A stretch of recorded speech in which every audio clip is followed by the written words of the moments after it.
Welcome to Pro Tips. Please like, share and subscribe.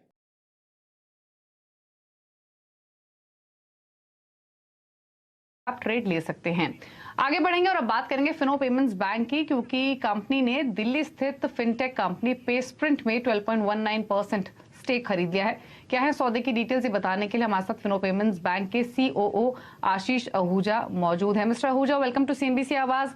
तो ये details तो हमारे पास हैं कि 12.19% स्टेक आप ले रहे हैं इस कंपनी में, जो कि एपीआईज यानी एप्लीकेशन प्रोग्रामिंग इंटरफेसेस प्रोवाइड करती है, फिर चाहे वो बैंकिंग हो, पेमेंट्स हो, ट्रैवल, लेंडिंग, इंश्योरेंस या फिर इन्वेस्टमेंट्स ही क्यों ना हो। लेकिन थोड़ी और डिटेल्स जानना चाहेंगे। पहली चीज तो ये कि कितने में ये डील हुई है, कब तक कंप्लीट होगी, और दूसरा ये आपकी कंपनी के लिए क्या सिनर्जीज आपने देखी कि ये आपने स्टेक लिया।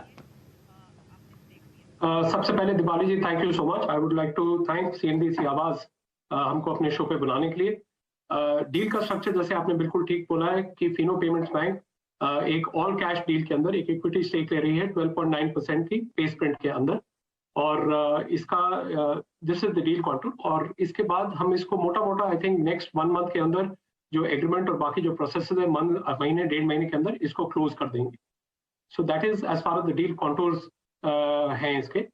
अब आते हैं कि जो सिनर्जीज है, देखिए इसके अंदर क्या है, जब फिनो पेमेंट बैंक या फिनो जब खुद खड़ा हुआ था 2006 के अंदर, तो एक इन्वायरमेंट को सर्व करने के लिए एक टेक्नोलॉजी कंपनी के तौर पे खड़ा हुआ। आज वो लाइफ का जो दायरा है वो पूरा कंप्लीट होता है, और आज फिनो पेमेंट बैंक की जो जर्नी है उसमें हम ऐसे फिनटेक्स जो हमारे कस्टमर सेगमेंट के साथ सिनर्जीज रखते हुए नए नए प्रोडक्ट ला सकते हैं, स्पेशली टेक्नोलॉजी बेस्ड फिनटेक्स कंपनी, उनके अंदर फिनो पेमेंट बैंक इन्वेस्ट करने का सोच रहा है। और ये उसी जर्नी का ये एक पहला पड़ाव है जिसके अंदर हमने सबसे पहला हमारा ये इन्वेस्टमेंट होगा पेस्प्रिंट के अंदर। As far as products are concern, मेरे ख्याल से आप ले लीजिए AEPS, micro ATM, DMT, bill payments, B2B के अंदर पेमेंट्स के use cases, LIC, credit card payments, insurance, travel sector, हम हर तरह के वो एपीआई के प्रोडक्ट्स एक बैंक के तौर पर पेस्प्रिंट के साथ मिल करके बनाना चाहेंगे।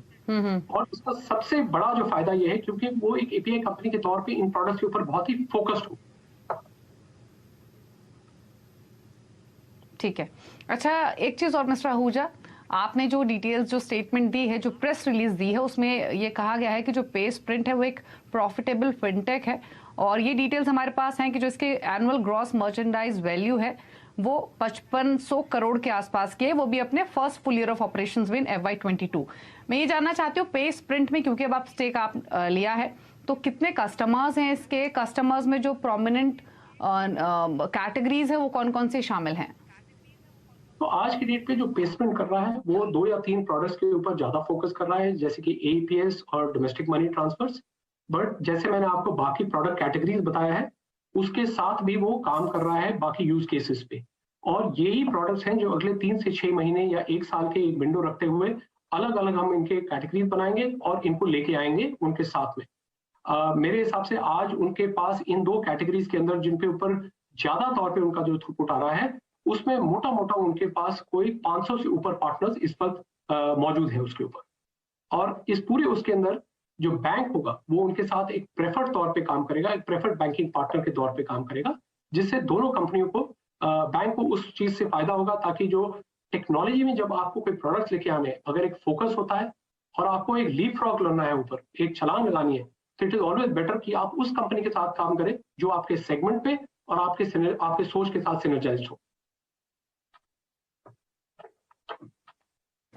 चलिए, शुक्रिया मिस्टर आहूजा, आप आए सीएनबीसी आवाज पर, आपने डिटेल्स भी